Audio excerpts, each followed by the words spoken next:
Bonjour tout le monde, bienvenue sur les bêtises de Choc-Miel. Aujourd'hui, je vous propose un burger surprise, alors j'en dis pas plus, vous allez voir tout de suite toutes les étapes en vidéo. Alors, on commence cette recette en prenant l'échalote, vous l'épluchez, vous la ciselez finement, vous la placez dans un saladier. Ensuite, on va prendre les cornichons. Donc là, ce sont des cornichons aigre doux, donc ce sont ceux qui ne sont pas du tout acides, ils sont même un peu sucrés et ils sont assez dodus. Donc c'est super bon avec le hamburger. Et vous allez le couper grossièrement, vous le hachez, vous le placez dans le saladier avec l'échalote. Ensuite, on y ajoute donc le steak haché de bœuf, donc bien frais, si possible, achetez-le chez le boucher, parce que franchement, c'est meilleur. Vous ajoutez ensuite du sel, du poivre, de la moutarde forte. On continue avec le ketchup et ensuite, j'ai mis de la sauce chipotle et garlic, mais vous pouvez mettre à la place du tabasco. Si vraiment vous n'avez pas cette petite sauce piquante, vous pouvez remplacer par quelques gouttes de tabasco. Ensuite, vous allez mélanger, donc pas la peine de mettre des gants de chirurgien. On met les mains à la pâte et vous allez bien mélanger avec vos petites mimines jusqu'à ce que tout soit bien incorporé.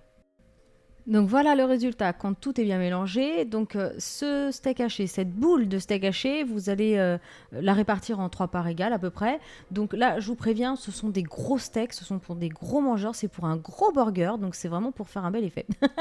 C'est vraiment absolument énorme. Donc ensuite, vous réservez votre steak, vous prenez une petite poêle et là, vous allez faire fondre du fromage. Alors j'ai choisi un fromage en tranchette, donc celui-ci ne devenait pas vraiment liquide, voilà, ça restait un peu élastique parce qu'il ne faut pas que ce soit trop liquide, donc évitez de prendre un fromage qui va vraiment trop fondre, il faut que ça garde quand même une certaine tenue.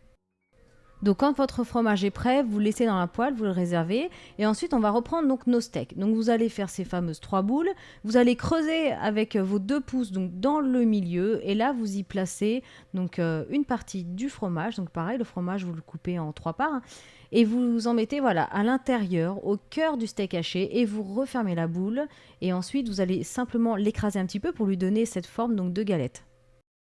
Ensuite, on passe à la cuisson, donc soit dans une poêle ou une poêle grille, et vous allez les faire dorer 2-3 minutes de chaque côté. Essayez de ne pas les faire trop cuire, comme ça votre fromage ne dégoulinera pas dans la poêle. Donc quand vos steaks sont prêts, on éteint le feu, on les réserve pour l'instant dans la poêle, on fait chauffer les buns, donc au grille-pain ou sous la grille du four, on y ajoute du ketchup, de la sauce Worcestershire, la fameuse sauce Worcestershire qui donne des super bons goûts à vos burgers, donc vraiment ça coûte pas très cher, essayez-la et on en trouve vraiment partout. On y ajoute ensuite des rondelles fines de tomates. Ensuite, on y ajoute le steak haché avec le cœur de cheese super fondant et dégoulinant à l'intérieur. Et voilà, ensuite vous refermez donc votre burger et là c'est prêt. Si vous voulez, vous pouvez ajouter du bacon grillé, pourquoi pas, ou de la salade verte. Mais enfin, pour ma part, moi je trouvais que c'était suffisant parce que comme il y a déjà plein de garnitures dans le steak, je trouve que c'était très bon comme ça. Donc à servir avec de la salade si vous voulez, ou des très bonnes frites. C'est aussi très bon. Donc voilà, j'espère vraiment que cette recette vous plaira. N'hésitez pas à la faire, à faire une photo et à la poster bien sûr sur Facebook, ça fait très plaisir. Vous pouvez aussi me suivre sur Twitter en cherchant Choc-Miel Cooking. Vous pouvez partager mes vidéos, vous abonner à ma chaîne, liker, commenter. Et voilà, je crois que pour une fois, j'ai rien oublié. Allez, je vous dis à bientôt.